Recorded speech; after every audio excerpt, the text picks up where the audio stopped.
څه کار علما کوي او څه به عوام کوي.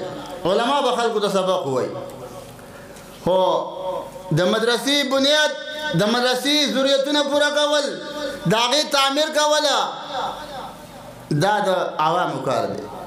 نو په دې کې د علماو دغه خدمت هغې ته یو اشاره ده چې تاسو یو کال موږ له ماشومان راولېږل، د هغې سرمایه دغه ده.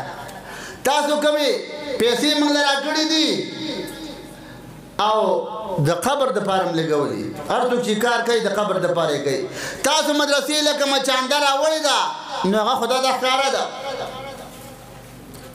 قرآن خو ډېر یو عظیم کتاب دی. کتابونه لیکي، قرآن په ناظره سره ویل دا عبادت، بل ته ښودل عبادت، د قرآن ادب کول دا عبادت، قرآن په معنی باندې ځان پوه کول اکمل عبادت. قرآن